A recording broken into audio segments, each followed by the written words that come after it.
A todos, en nome das entidades patrocinadoras, Audasa e Banco Pastor, pola súa asistencia, e xa damos paso a Cipriano Jiménez, que vai introducir a intervención do convidado de hoxe, de Xavier Vence. Cipriano, a palabra é túa.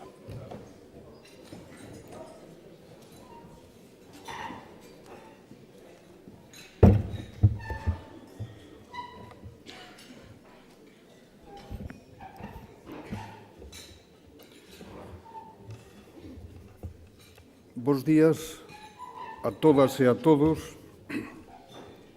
Debo, ante todo, agradecer aos organizadores deste acto, o Fórum Europa Tribuna Galicia, por darnos a posibilidade de escoitar máis unha vez o profesor Xavier Vence e o BNG por poder presentalo nesta tribuna.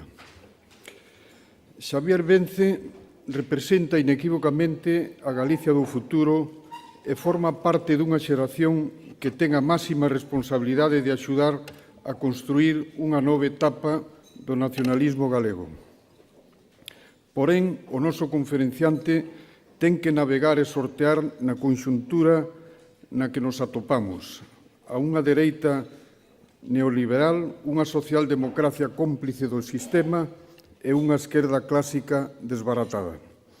O nacionalismo galego, sen abdicar das vías de participación política existentes, ofrece unha alternativa estratégica ao modelo imperante.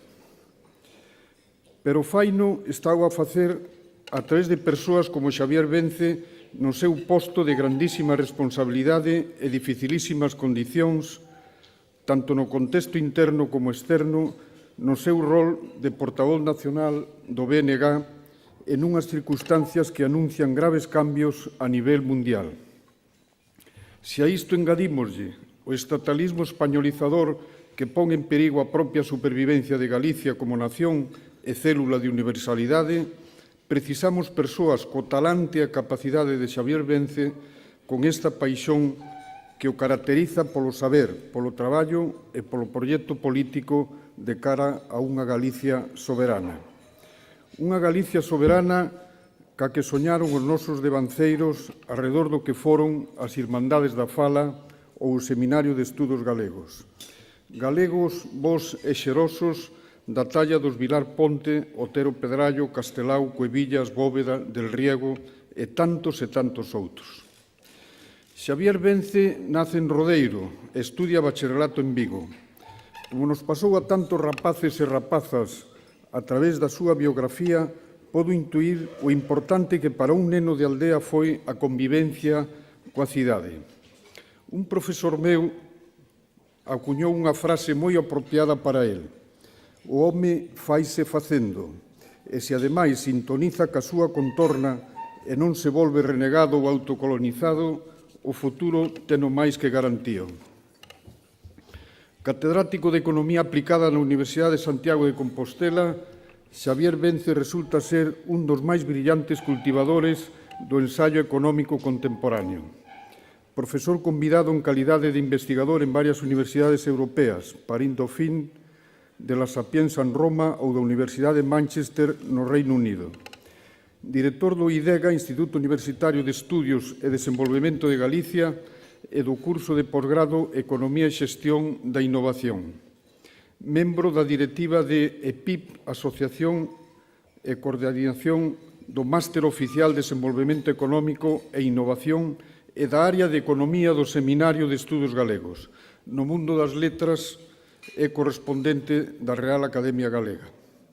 Con máis de 26 libros publicados, algún deles traducidos a varios idiomas, múltiples artigos e colaboracións en xornais e revistas, a súa obra tórnase imprescindible para comprender as raíces desta crise económica e o fracaso do modelo neoliberal, así como para aprofundar nas alternativas silenciadas polo poder. O seu último libro titúlase precisamente Crise e fracaso da Unión Europea Neoliberal, unha alternativa soberanista e democrática.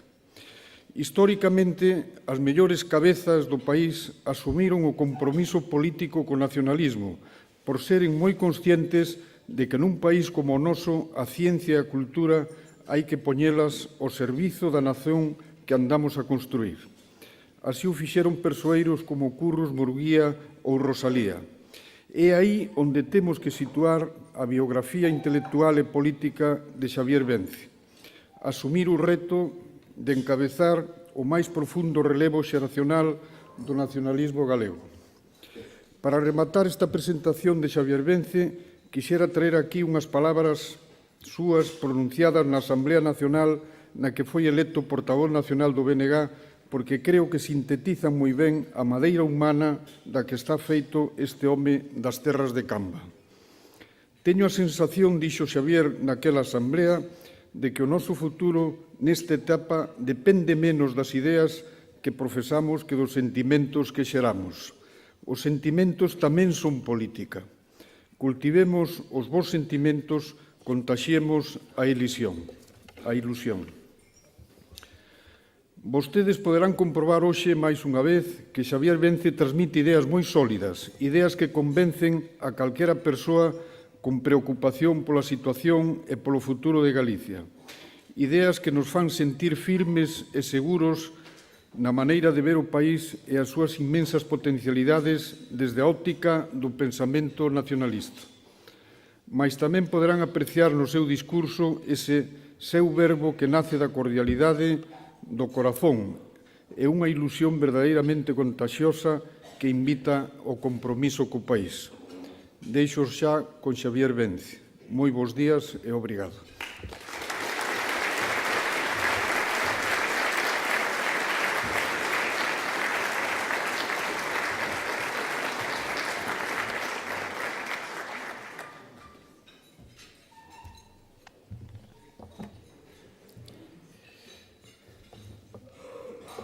Ben, moi bon día a todas e a todos, amigos e amigas que nos acompañades nesta mañán aínda sen sol nas beiras de Vigo. Quixera, antes de nada, empezar por dar as grazas ao Fórum Europa polo seu convite e pola súa eficiente organización desta conferencia, que me dá a oportunidade de compartir reflexións con destacados representantes da vida política, económica e social desta cidade, desta comarca e deste país, que sodes todos vós. Grazas a todos por estar aquí, grazas aos compañeiros e compañeiras pola súa presencia e moi particularmente grazas a Manolo Caride polo seu traballo para facer deste acto tamén un éxito e grazas a ti, Cipriano, polas túas agrimosas palabras de presentación. Debo decir que, para empezar, é unha satisfacción estar aquí, rente a este mar de Vigo, desde este Alcabre, no que están as raíces máis antigas da Ribeira poboada desde os albores da antigüidade. Nesta parroquia, que sempre foi rural, a diferencia da Bouzas mariñeira, até que, co paso do tempo, a burguesía viguesa foi na colonizando con residencias máis ou menos pretenciosas como esta de Sensat que estamos agora dentro dela.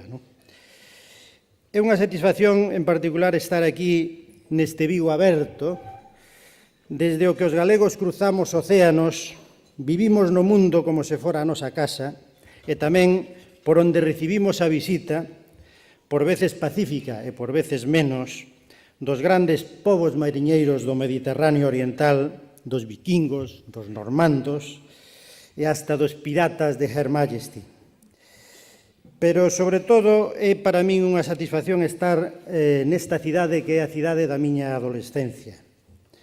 Non podo esquecer a miña chegada a esta cidade desde as terras de Camba, como xa se aludiu, para estudar a ESB un setembro dalá dun xa distante 1972, pasou tempo, non? E entre o Colexio Altamar, o Instituto de Colla e o Instituto Santa Irene fun descubrindo outro mundo. E nas rúas de Vigo, daquela altura, as vibrantes loitas dos traballadores de Citroën, de Vidros de la Florida, de Álvarez, de Barreras e de Ascón, entre outras, tamén me fixeron espertar a miña conciencia política e aí cimentouse, sen dúbida, o meu compromiso social, que sempre foi en indisolúvel simbiose coa reivindicación dos nosos sinais de identidade como pobo.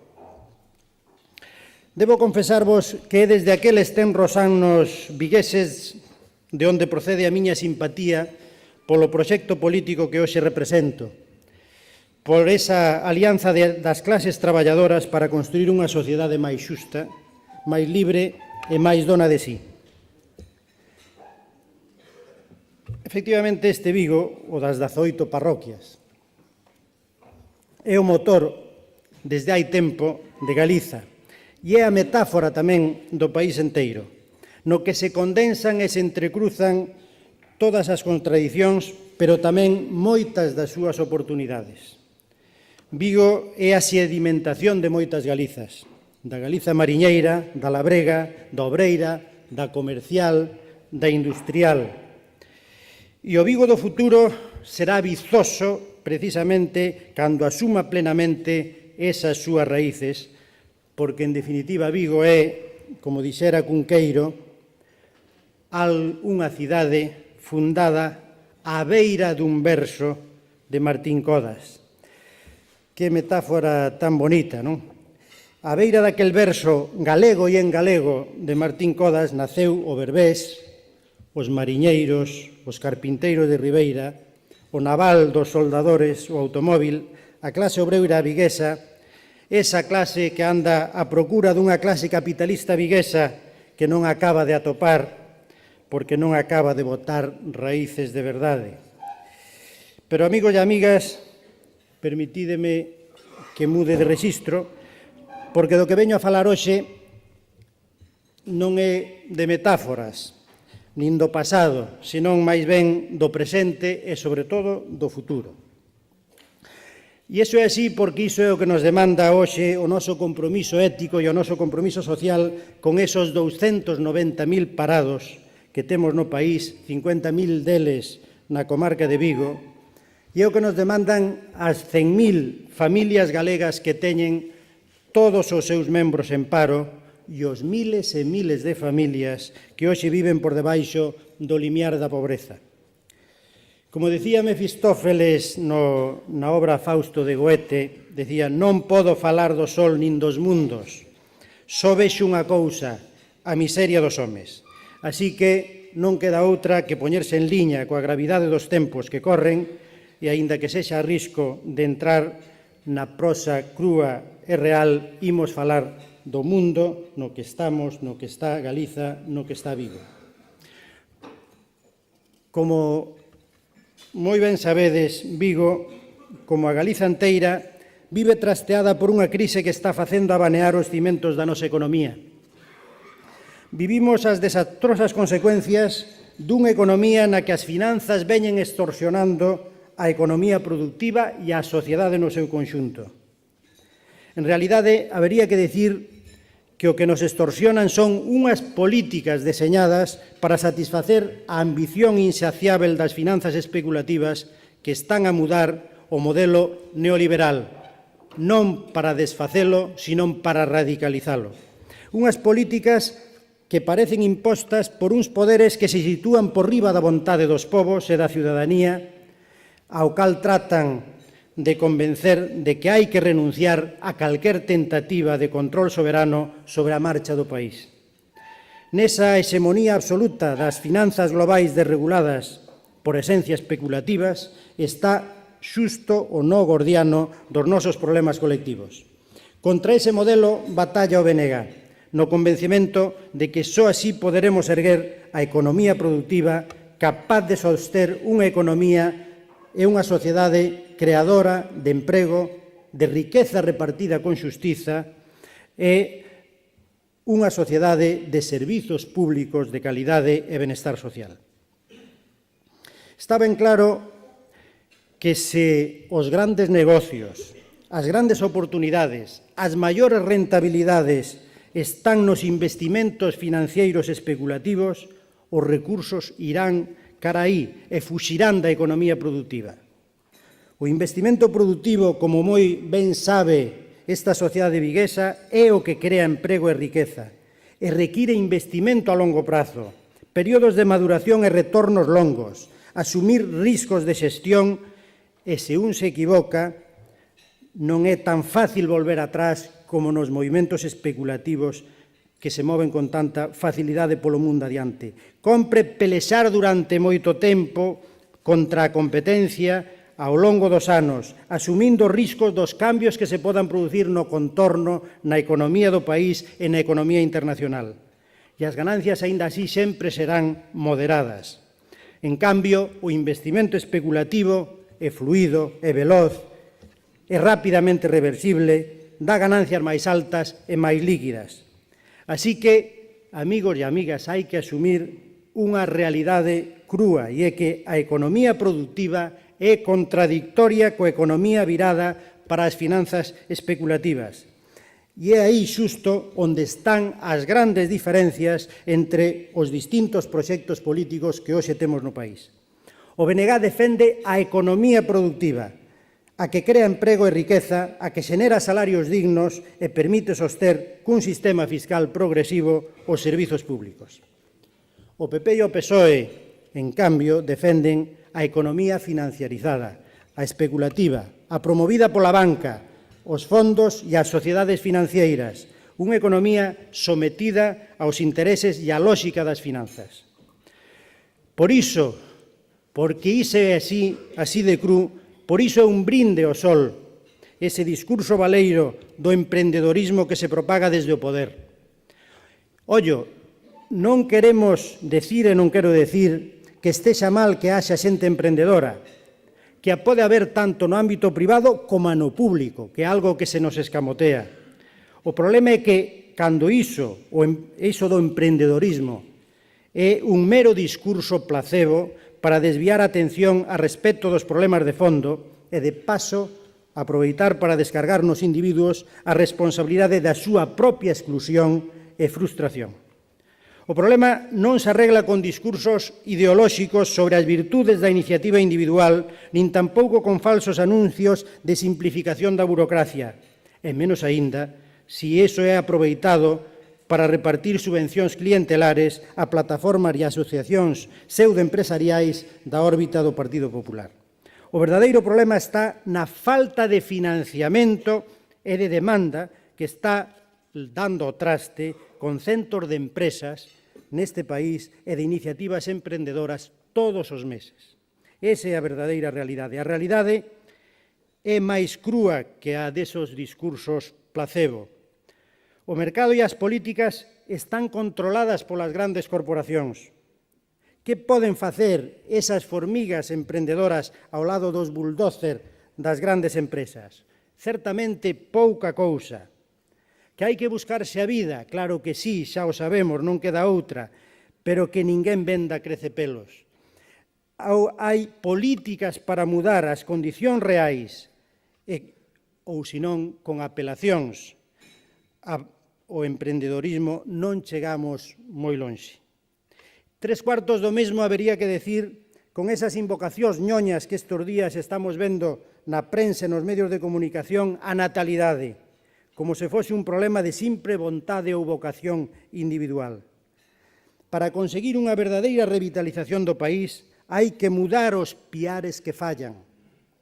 Nós propoñemos someter as finanzas ás necesidades da produción, da economía productiva. E para iso precisamos ferramentas para dominar as finanzas, precisamos soberanía. As finanzas especulativas queren a perfecta liberalización e desregulación para moverse velozmente polos mercados globais. A economía productiva, pola contra, precisa períodos longos de retorno de investimento. E é esa economía productiva a que fai país.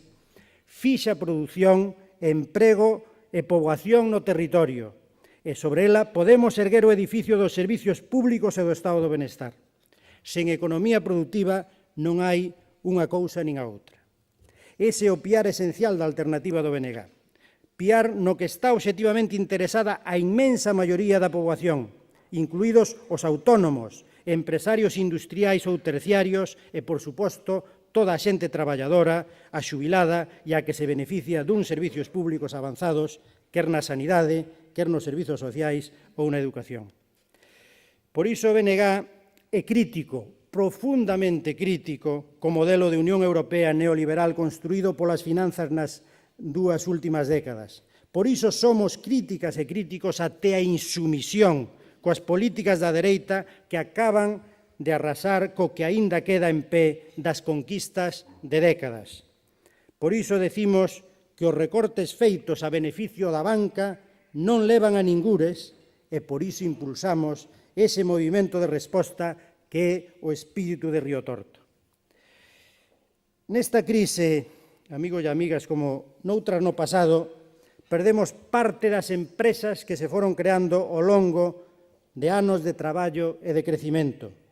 No seu momento perdemos Ascón, perdemos Curbera, perdemos Masó, perdemos Álvarez, perdemos Motores Barreras, perdimos o Grupo Noroeste, perdimos Larsa, perdimos Mar, etcétera, tantas ben coñecidas nesta comarca que están na memoria de a maioría dos que estamos aquí. En este momento de desvalorización de activos das nosas compañías, vemos como unhas pechan, como Freiremar ou como Alfageme, e outras son adquiridas por capital e fondos foráneos a prezos de saldo. É certo que, postos nesa tesitura, case temos que agradecer que haxa compradores que garantan que os centros de produción sigan funcionando. Pero ben sabemos tamén que esas adquisicións son en moitos casos auténticos pelotazos levados adiante por cazadores de gangas e de axudas públicas. Ademais, normalmente van acompañadas, como moi ben saben todos vostedes, de recortes de persoal e de renegociacións laborais á baixa. En todo caso, sabemos que ese tipo de desenlaces revelan un fracaso empresarial e convértense nun fracaso colectivo.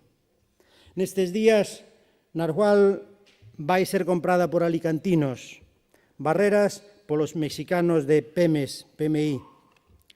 E só cabe decir, postos xa neste punto, que agardemos que o sector público mexicano se porte mellor con eles e con Galiza do que o fai o sector público español e madrileño, que está estrangulando Navantia, Ferrol e Feni.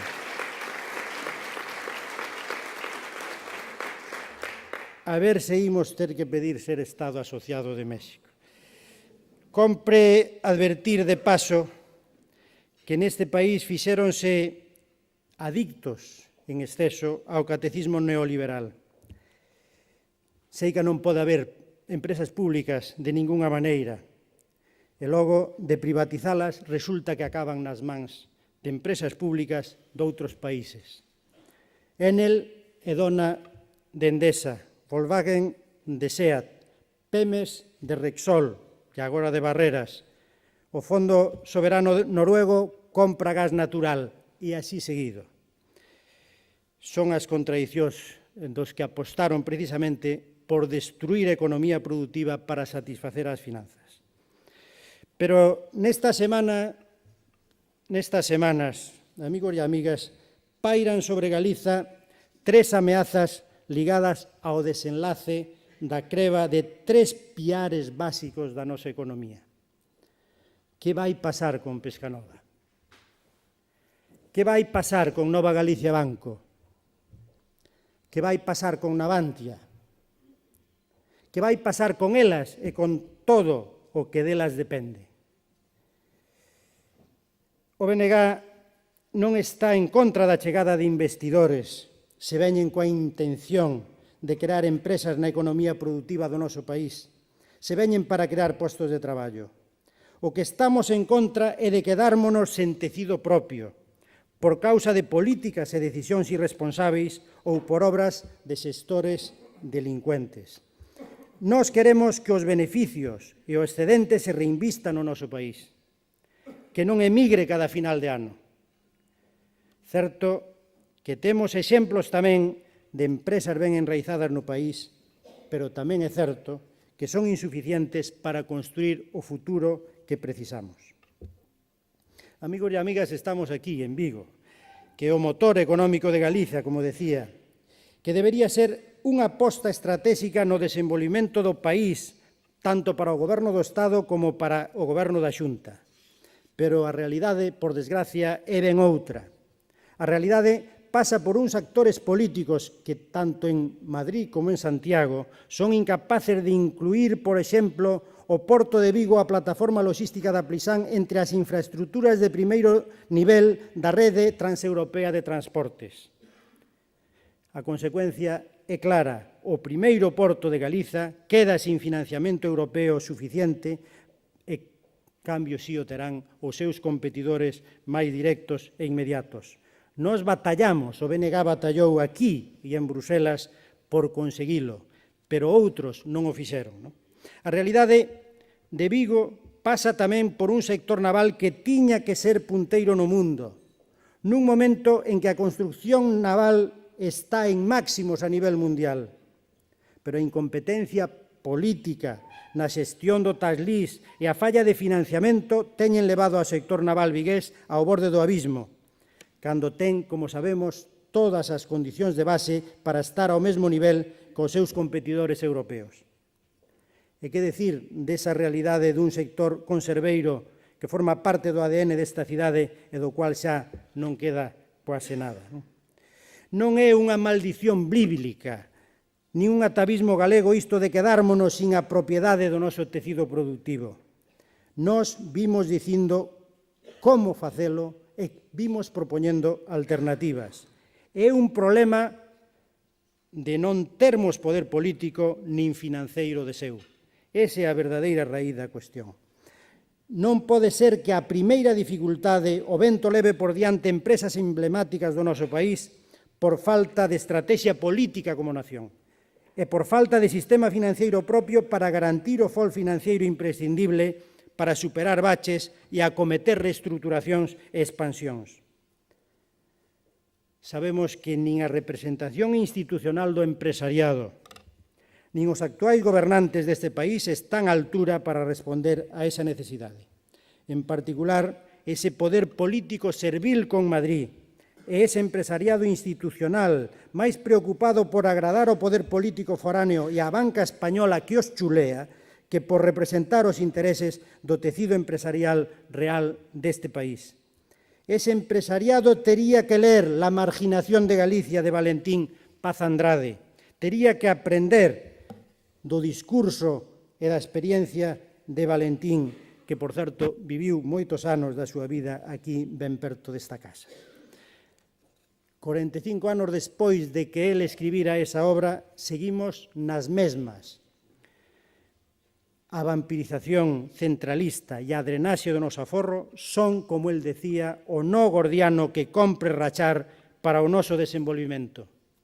Hoxe, como hai 45 anos. Como predicaba ese lúcido Valentín Paz Andrade, cuxa herdanza empresarial está a ser estragada diante dos nosos ollos. Pero tamén é certo que precisamente por iso a súa herdanza intelectual está máis vixente que nunca. Hoxe volvemos ter que erguer a súa bandeira por unha banca propia, unha banca industrial que canalice o noso aforro cara ao noso desenvolvimento e temos tamén que volver denunciar, como el fixo con afouteza naqueles tempos duros, o papel de Madrid como sumidoiro de todas as enerxías do sector público. Amigas e amigos, non imos entrar agora nas causas que están detrás da crise do capitalismo neoliberal hexemonizado polas finanzas especulativas, pero compre diagnosticar ben como se está xestionando esta crise, en favor de quen e cara onde nos conducen. Hoxe estamos sendo absorbidos por dous grandes buratos negros superpostos que impoñen unha volta de rosca no modelo imperante. Por un lado, o burato negro do rescate da banca especulativa cos recursos de toda a sociedade e das familias e de toda a economía productiva, e, por outro lado, o burato negro do centralismo desaforado que busca drenar recursos, competencias e empregos cara ao sumidoiro madrileño. No burato do rescate da banca especulativa van comprometidos xa a friolera duns 185.000 millóns de euros de toda a sociedade en capital créditos a fondo perdido, banco malo, avais, garantías, etc. Iso equivale ao 18% do PIB español,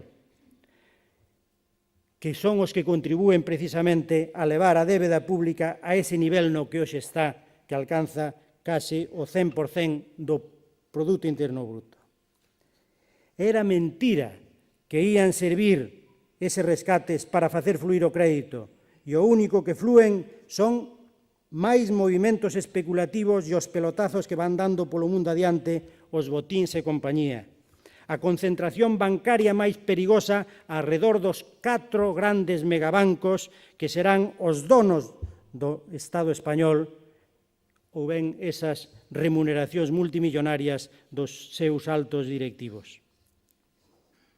Pero fixadevos que, por si ese espolio da sociedade se quedase corto, o goberno Rajoy acaba de aprobar estes días un decreto-lei que regula os famosos activos fiscais diferidos que permiten compensar impostos ao longo de 18 anos coas perdas atribuíbles. Pero é que iso non é todo, non é só iso, é que para facilitarlles o acomodo aos ratios de capital de Basilea III, o Estado deberá constituir avais para facer frente a esos eventuais pagos. E eses avais van computar como déficit público a partir de 2015. Que contía van representar esos avais? Non se atreven nin a facelo público. É un escándalo que se suma á miríade de escándalos en favor da banca nestes últimos anos. Amigos e amigas, neste contexto é necesario insistir e volver a insistir que a verdadeira rémora da competitividade non está nos salarios, senón noutros costes, como os costes da electricidade, os costes da enerxía, das comunicacións, e nuns tipos de xuro que son os máis altos de Europa. Todos eses custos veñen determinados pola banca que está detrás desos sectores oligopolizados. E non é posible unha construcción naval competitiva nesas condicións. Non é posible unha metalurxia competitiva nesas condicións, igual que outros moitos sectores. Tampouco é posible avanzar en competitividade con recortes na I+D e na innovación. Por iso temos que demandar que proxectos innovadores de futuro, como é o Campus do Mar da Universidade de Vigo e de toda Galiza, teñan o respaldo e o compromiso suficiente para sair adiante.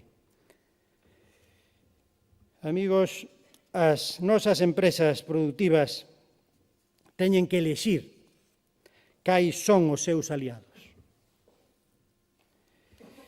Teñen que elexir se os seus aliados son os traballadores que lle aportan valor ou os oligopolios bancarios, eléctricos e as aseguradoras madrileñas que estrangulan o seu financiamento e os seus custes de explotación. Até hoxe, o empresariado mediano e pequeno aceptaron ser bufóns na corte da gran banca, dos grandes oligopolios, das grandes contratistas. Teñen que pensar no seu futuro, reducir marxes para engordar eses oligopolios ou soster uns salarios que manteñan a capacidade de compra e a demanda para a súa produción. Porque, amigos e amigas, as PEMES deste país producen nun 80-85% para o mercado interior, para a demanda interna, e diso dependen do consumo das familias, dependen tamén das compras públicas. Por iso teñen que elixir ben cales son os seus aliados. A aposta do BNG está clara.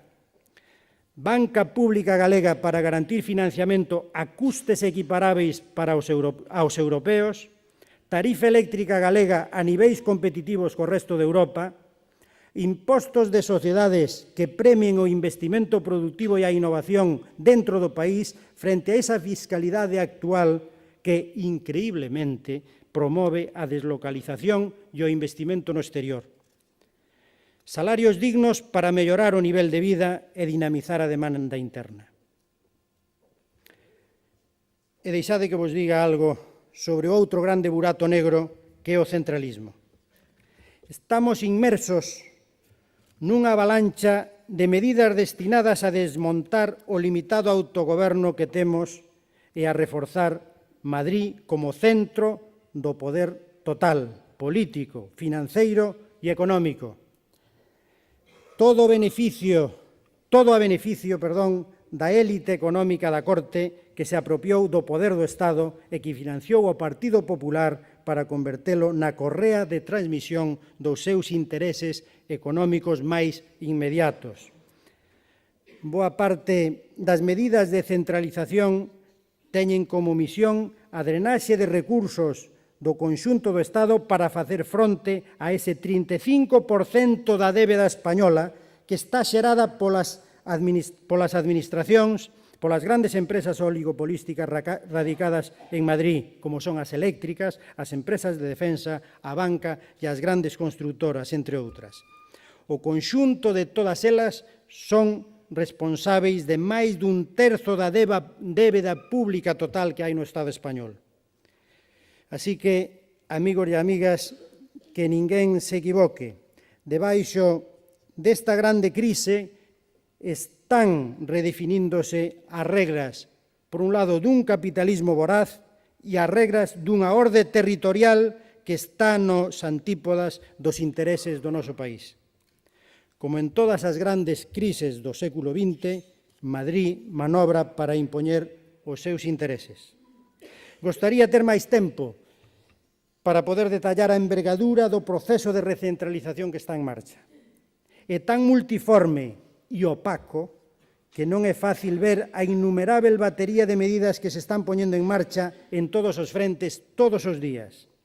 Pero permitide que vos diga que é unha auténtica avalancha de medidas, grandes e pequenas, que cada día van aparecendo no BOE e que no caso de Galiza, por desgracia, están contando coa complicidade sumisa do señor Núñez Feijóo. Fixádevos a que extremos están chegando na zunia españolizadora e desprezativa con Galiza e co galego, que despois de aprobar esa lei Wert, enterámonos a semana pasada que o Ministerio de Economía rexeitou bolsas e proxectos de investigación porque os certificados de estudos das universidades ían en galego. Até ese extremo, amigos, podemos chegar. Estes últimos días, a Comisión Gubernamental para a Reforma das Administracións Públicas, que xa empeza a funcionar e ser coñecida co seu nome CORA, acaba de presentar un documento de 750 páxinas que é un verdadeiro libro gordo da recentralización administrativa. Están redondeando o asalto e a desmontaxe do autogoberno. A centralización financiera xa a fixeron, están consumando estes días. A Lei da Unidade do Mercado é outra grande peza xunto coa marca España. E que decir desa reforma local que pretende desmantelar os servizos dos concellos de menos de 20.000 habitantes para reforzar unhas deputacións que en realidade deberían desaparecer. Nese marco de ataque e desvalorización do autogoberno é onde compre encadrar a insidiosa proposta de reducción do Parlamento galego que está a formular o Partido Popular. Non é para forrar, non. É para estragar o cativo autogoberno que temos e ir achandando o camiño para unha maior recentralización.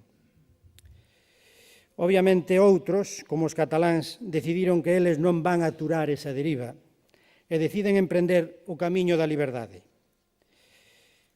Unha manifestación no noso país da voracidade centralizadora é o que ocorreu coas nosas caixas ao longo dos últimos anos e que está ocorrendo agora con Nova Galicia Banco. Este vindeiro luns, como sabedes, péchase a fase de ofertas dese proceso de venta anticipada e acelerada de Nova Galicia Banco, decidida en Madrid, cos ritmos e coas regras que lle interesan a Madrid. Desde o BNG vimos insistindo en que non podemos aceptar o espolio de Nova Galicia Banco rescatada cos nosos impostos e cos nosos aforros. nada menos que 9.000 millóns de recursos públicos, que é unha cuantía superior ao orzamento anual de Galiza, e aos que hai que sumar esos outros 564 millóns roubados polas preferentes e subordinadas que non foron devoltas. O FROB e o Goberno Central non venden Bankia, non, pero aquí, co silencio do presidente da Xunta, para non incomodar a Botín e compañía, ultiman o saqueo definitivo. A complicidade de Feijóo é unha traizón ao país de consecuencias catastróficas para todos nós. Galiza non pode renunciar a ter un sistema financiero propio, a menos que renuncie a ter futuro. Nós, dun xeito ou doutro, imos batallar até garantirlle a este país esa ferramenta vital e a mellor de todas as ferramentas é construirmos unha banca pública galega para tratar aos aforradores como persoas e garantir o uso dese aforro para dar crédito e para investir no país. Ter unha banca pública galega é unha oportunidade e é unha necesidade. E, ademais, é posível se houber vontade política. Aqueles que non se deixan guiar polo BNG deberían aprender cando menos de outros, por exemplo, dos cataláns. Eles conseguiron ao longo dos últimos anos consolidar cando menos dous grandes bancos como Sabadell e CaixaBank. E a pesar diso, e a maiores diso, agora resulta que un goberno que é de centro-dereita está creando un banco público. Porque alí sí e porque aquí non. Pois está moi claro. Porque aquela dereita ten un proxecto de país e a de aquí está entregada á estrategia madrileña. Amigos e amigas, tampouco queremos ser consumidores cegos das grandes corporacións que nos inundan con produtos foráneos. Queremos producir algo e consumir tamén do noso. Consumir produtos galegos e etiquetados en galego, porque os temos e porque temos cada vez máis. Queremos impulsar un consumo de proximidade sostíbel. Queremos soberanía alimentar. Non imos calar ante unha política agraria común que arrasa con o noso rural e que Madrid utiliza para converternos en importadores e en clientes das grandes cadeas. Ter capacidade real para regular o noso comercio e a nosa distribución é un cambio que é posible e que é necesario. Necesitamos instrumentos para todo iso. Necesitamos instrumentos para decidir aquí, para regular desde aquí en interese de Galiza, dos galegos e das galegas. Necesitamos liberdade para producir, necesitamos instrumentos para tomar decisións que creen empregos na terra. E para iso queremos facer uso das nosas competencias. E desde o BNG, coa soberanía como faro, queremos todo o que ten un país normal. Tanto como iso e tan pouco como iso é o que o país precisa e o que o BNG propón. Así que, moitas gracias pola vosa paciencia e moi bon día.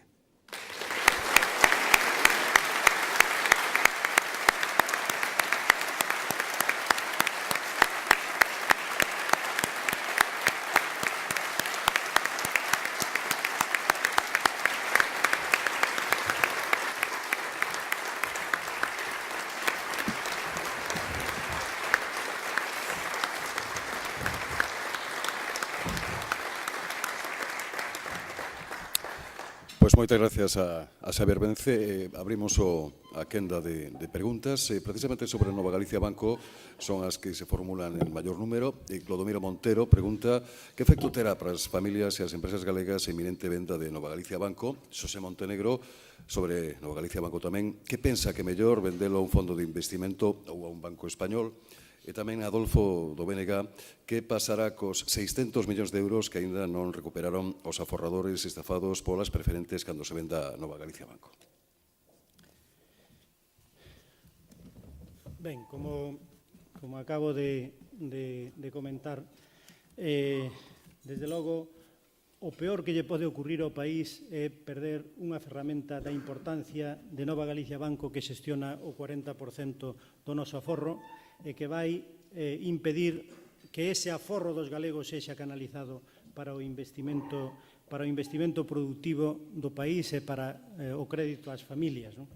Desde logo, nós creemos, desde o BNG levamos tempo dicindo isto, creemos que non hai, por un lado, nada que xustifique a estas alturas esta aceleración do proceso de venta de Nova Galicia Banco. Creemos que non vai no interese de Galiza e dos galegos e, desde logo, non vai tampouco en interese dos aforradores e, sobre todo, desos aforradores que aínda teñen neste momento pillados o que no seu momento se lle estafou pola vía das preferentes e subordinadas. Nós creemos que esta venta acelerada neste momento coas condicións que non coñecemos ben, pero que polo que se ve son as condicións máis favorables para os intereses da banca española, desde logo non vai a revertir non vai a dar lugar a unha solución satisfactoria para estes aforradores que teñen aínda esos 500 e pico millóns de euros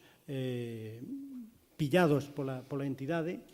Creemos que a mellor solución para os aforradores era xustamente darlle a oportunidade a través da conversión de Nova Galicia Banco nun banco público e darlle, en todo caso, o tempo necesario de recuperación da entidade, cando menos tal como estaba contemplado no plan inicial hasta 2017. Eso permitiría encontrar algún tipo de solución que pudera ser satisfactoria tamén para eles. Moito nos tememos que entre as cláusulas que impoñen para a adquisición os fondos ou os bancos que vayan a quedarse con Nova Galicia Banco será que queden liberados de todo compromiso precisamente con esos aforradores.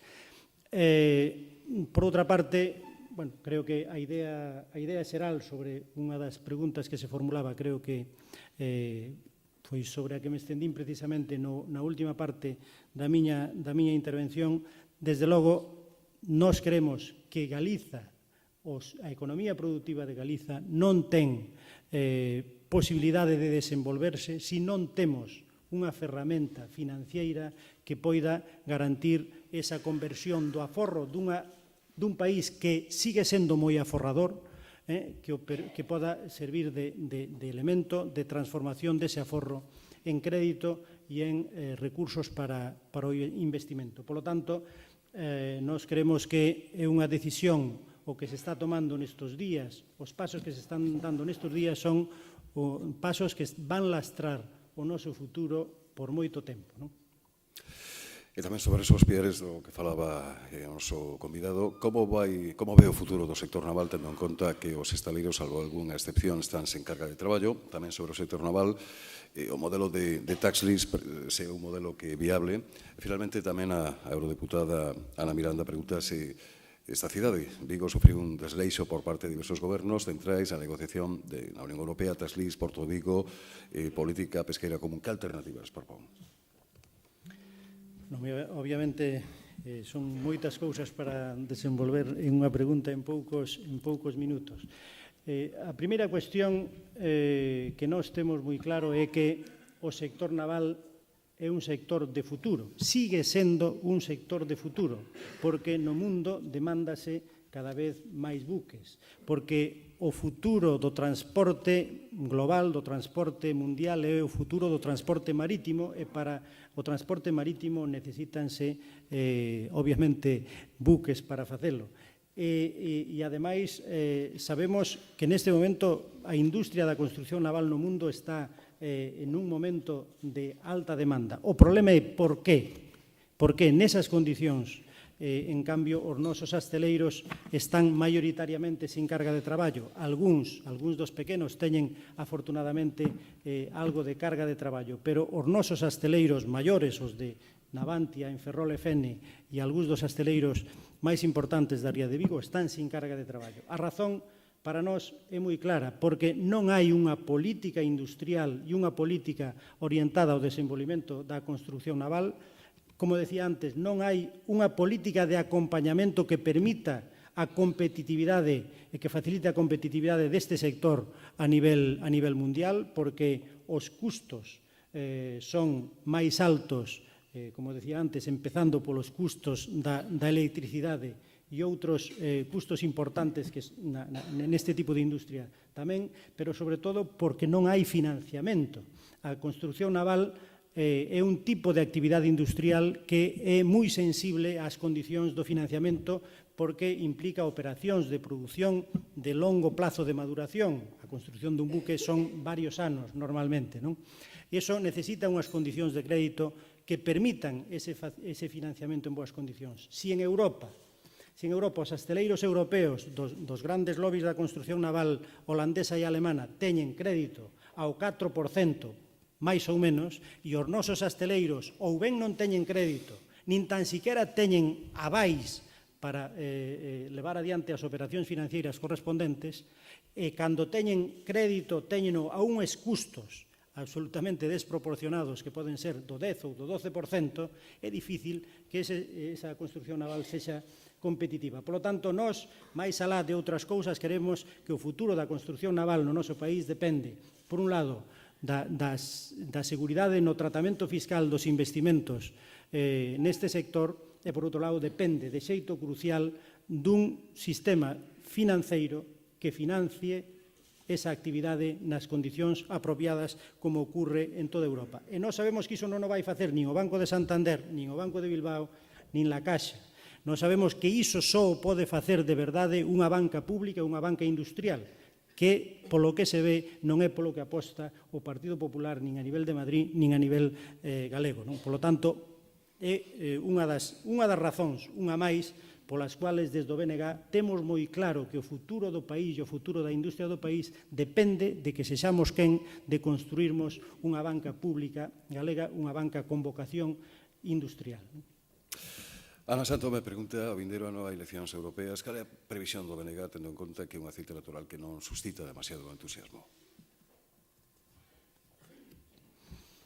Ben, pois a verdade é que polo que dixen e polo que sabemos, está claro que a cita das eleccións europeas de 2014 é unha cita moi importante. Eu creo que en Europa hoxe, para ben ou para mal, tómanse as decisións máis importantes que afectan ao noso futuro, ao noso devir cotidiano no económico, desde logo.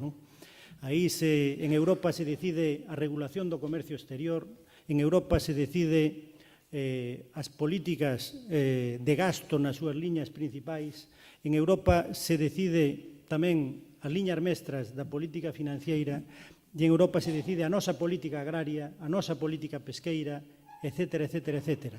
Por lo tanto, a ciudadanía deste país ten que ser consciente de que en Europa se deciden moitas cousas e que este modelo de Europa está tomando decisións que non son tremendamente negativas para este país. Por lo tanto, temos que ver a oportunidade e a necesidade de irmos a Europa cunha voz clara e contundente que represente os intereses deste país, da maioría social deste país. Por lo tanto, para o BNG é unha cita moi importante, porque queremos que Galiza conte alí onde se toman decisións importantes, aínda que o Parlamento Europeo efectivamente non é a institución máis importante en términos de poder da Unión Europea, pero en todo caso cada vez é máis.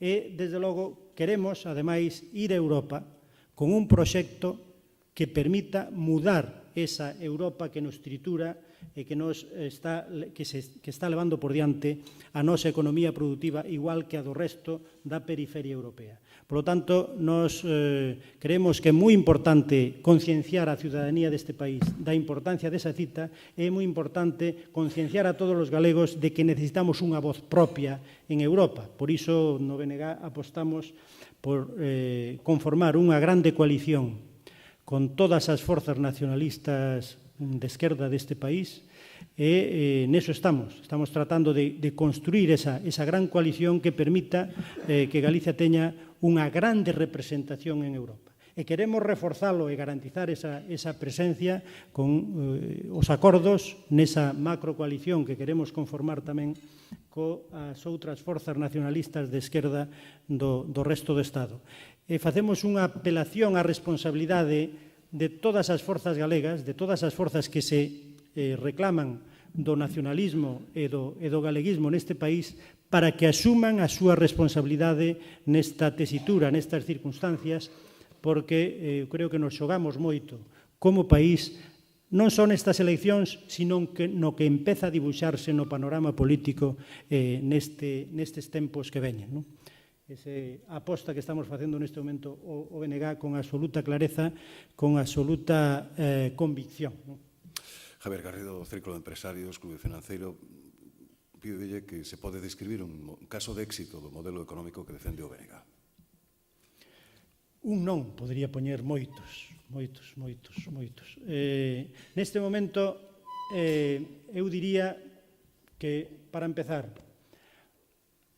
ali onde vemos que os países que apostaron polo neoliberalismo máis extremo están perdendo o seu sistema productivo, desde o Reino Unido a Estados Unidos, pasando por unha boa parte dos países de Europa, incluído o noso. En cambio, aqueles que apostaron por outros modelos que preservaron, entre outras cousas, a banca pública, teñen unha industria que peta no mundo, que puxa aínda no mundo. Alemania é un exemplo. Alemania predica unhas cousas para os que queren obedecela, pero fai outras cousas no seu interior. Alemania sigue tendo unha gran banca pública nos landers e nos concellos que é o pulmón financeiro do seu poderío industrial. Pero é que polo resto do mundo adiante,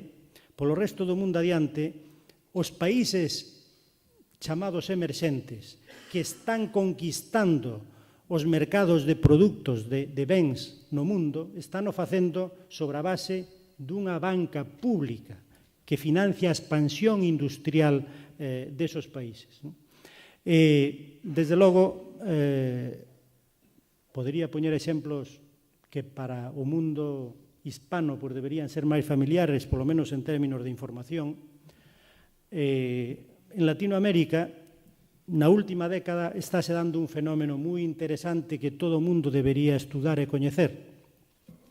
E é que, despois de que morderan o pó, por decirlo vulgarmente, coas políticas radicalmente neoliberales dos anos 80 e os anos 90, moitas economías latinoamericanas están despegando, están reconstruindo o seu tecido productivo e industrial, están reconstruindo o seu sistema público, están reconstruindo en moitos casos hasta o sistema institucional que quedou absolutamente destrozado polo neoliberalismo extremo. E neste momento están medrando a tasas de crecimento fabulosas. Eu hai poucos meses estuve en Ecuador. Ecuador pasou de ser un país que estaba absolutamente desahuciado a un país que está crecendo a un ritmo fortísimo, do 5, 6, 7% desde o ano 2007 en diante, co novo goberno, está desenvolvendo as súas infraestructuras, está construindo hospitais, está reconstruindo as universidades, está reconstruindo as súas cidades, eliminou a pobreza e está reducindo a mínima expresión as tasas de paro. Está levando a cabo un proxecto inclusivo que permite integrar de novo a sociedade nun proxecto que, obviamente, gracias ao éxito, ten un respaldo moi maioritario cada vez que se convocan eleccións nos últimos tempos en Ecuador. Poderíamos buscar outros exemplos tamén en Latinoamérica. Moitos exemplos no mundo, sin dúbida. Eu creo que o único que nestes momentos non pode ninguén poñer como exemplo de éxito son os proxectos e as políticas de carácter neoliberal. Están destrozando absolutamente todo ali onde se están seguindo e canto máis radicales son no seu seguimento, máis radicais son as consecuencias devastadoras. Pregunta capciosa se cabe de Constantino García. Que pensa do simposio que ten lugar estes días en Cataluña, España contra Cataluña? Pois, desde logo, non coñezo os detalles. Paréceme que Cataluña fai moi ben en reflexionar sobre cales son os seus intereses, tratar de coñecer millor cales son as causas e os factores que ao longo da historia lles dificultaron o aproveitar todas as súas potencialidades, e o que me parece absolutamente desproporcionado é esa reacción da reacción española e madrileña, que resulta que non é capaz de aceptar nin tan siquiera que haxa un simposio de debate sobre calquer cousa que non entre dentro do estreito burato da agulla do centralismo madrileño. Os cataláns creo que seguramente teñen moitos defectos, pero eu creo que teñen unha virtude que para nós que estamos na outra punta da península debería ser sempre tamén un elemento cando menos de reflexión, e é que son quen de pensar nos seus propios intereses, nos seus intereses futuros como sociedade, e teñen a valentía de formulalo e de defendelo. E eu o que espero e o que aspiramos desde o BNG é que a nosa sociedade teña a mesma valentía para autodiagnosticarse, para diagnosticar a natureza profunda dos nosos problemas e para ter a valentía de enfrentarnos a todos aqueles que se nos poñen no camiño para conseguir os nosos obxectivos lexítimos como país de mellorar económicamente, mellorar en benestar e tamén ganar en liberdade.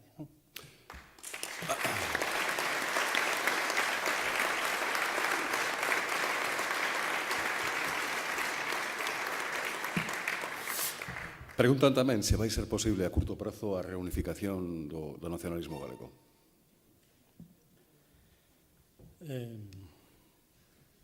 Unha pregunta na cual hai moitos interlocutores, polo cual eu vou dar a miña valoración.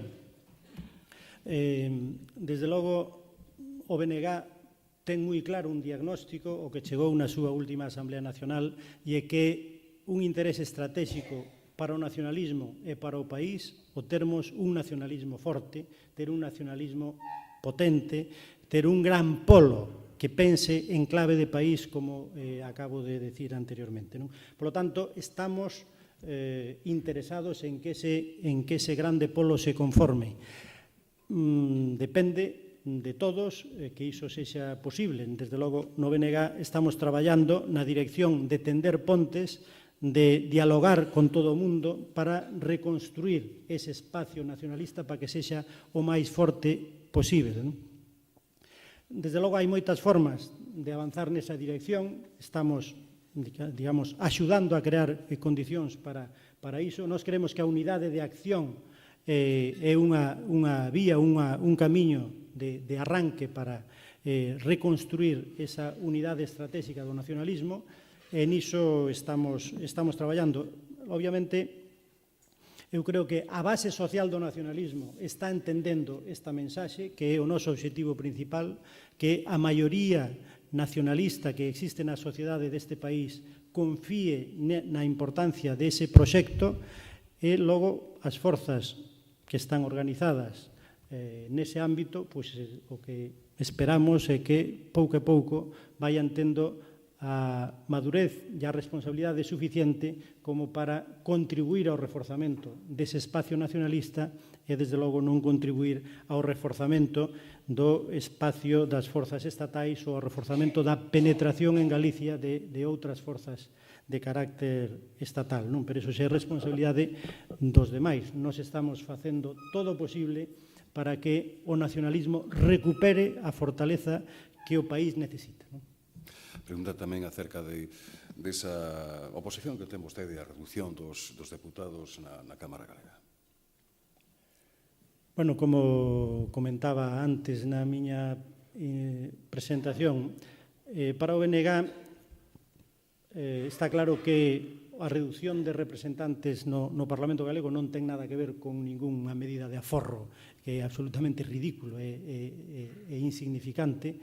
A reducción que se plantexa por parte do Partido Popular só é comprensible no marco que antes tratei de dibuixar, e é no marco dunha estrategia do Partido Popular a nivel estatal e, polo tanto, tamén aquí, de ir desmontando eso que se chamou o Estado das Autonomías, ir desmontando o autogoberno que se foi construindo ao longo de décadas, que ben cativo e ben pequeno chegou a ser.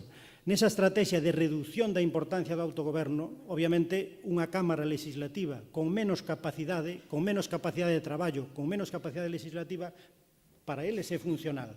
Nós creemos que un país que quere autogobernarse, que quere legislar en todos aqueles ámbitos nos que ten competencias, como as que ten hoxe Galiza, necesita un Parlamento con capacidade de traballo, e a capacidade de traballo dana tamén o número de diputados que existen, non? Por lo tanto, nós creemos que a reducción de deputados é un elemento máis da estrategia de laminación do autogoberno. E, ademais, tamén non somos inxenuos, non? Sabemos que esa proposta que o PP ten formulado, que ten posto en riba da mesa, é unha estrategia que busca unha redistribución do peso relativo das 4 circunscripcións nas que está dividida hoxe Galiza para favorecer o peso daquelas circunscripcións nas quales o Partido Popular ten máis facilmente garantida a súa maioría. Por lo tanto, é unha estrategia absolutamente perversa para garantirse a súa maioría de cara ao futuro, non? Por lo tanto, desde logo, desde o BNG faremos todo o posible para que eso non ocurra, porque nós creemos que necesitamos non menos Parlamento, non menos competencias, non menos autogoberno, sino moito máis autogoberno. Por lo tanto, imos batallar nesa dirección e, desde logo, se a disculpa foro a forro, nós xa dixemos desde o primeiro momento que estamos dispostos a aceptar calquer medida de aforro na actividade parlamentaria que sexa equivalente ao que representan esa reducción de deputados. Que ocorre? Que iso non é o problema e por iso o Partido Popular non acepta entrar nese diálogo nesos termos e ao que van que é un obxectivo de moito maior alcance de consecuencias moito máis nefastas para o futuro do país e da calidade da democracia tamén no noso país. Xa pregunto eu, señor Vence, porque aproveitando aquí a presenza do alcalde de Pontevedra, señor Lores, vostede dixo que hai que estender un pouco o modelo de comercio que existe en Pontevedra, estendelo a Galicia, porque é un modelo de éxito. Aquí en Vigo estáse plantexando a posibilidade de que se instale unha gran superficie comercial, Porto Cabral, onde o BNG, está rexeita esa posibilidade.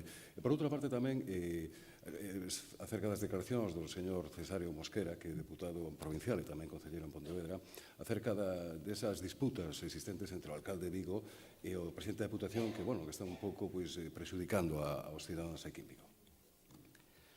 Sí, vamos a ver, con respecto ao primeiro, o BNG ten moi claro que o modelo de comercio é unha pata fundamental do modelo económico conxunto que pode ter un país.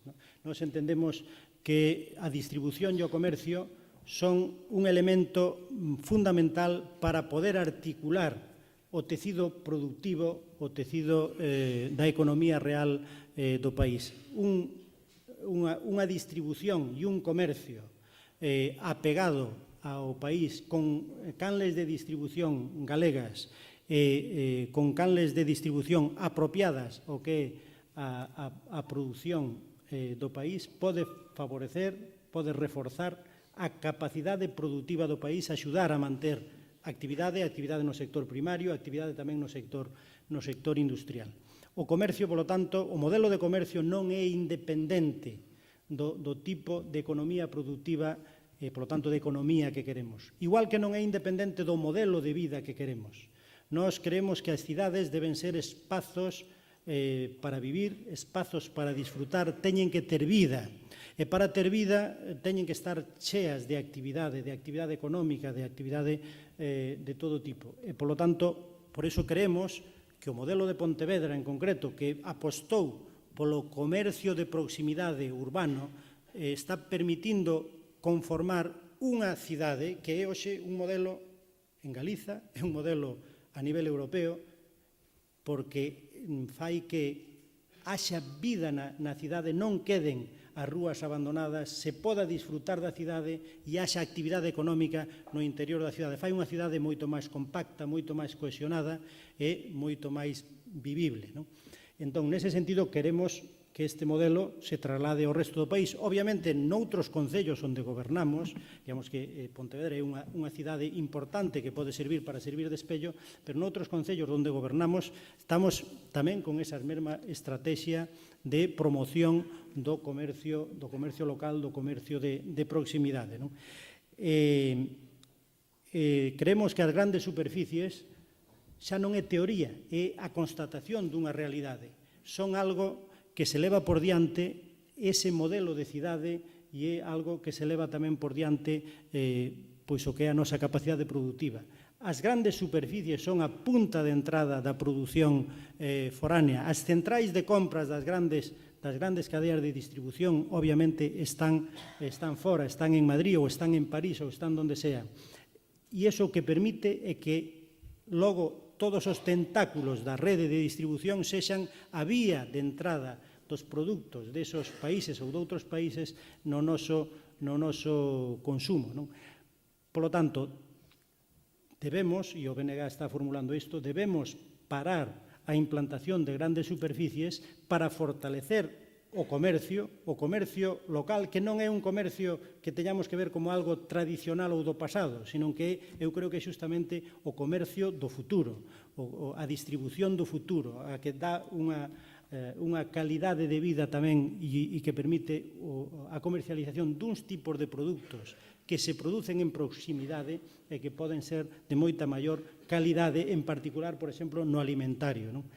En ese sentido, bueno, temos moi claro que non só por reflexión, sino pola experiencia que nos dan as cidades como Pontevedra, está claro que debemos apostar por o comercio local de proximidade e non polas grandes superficies. Bueno, pois ata aquí as preguntas, así que agradecemos a Sever Benzo.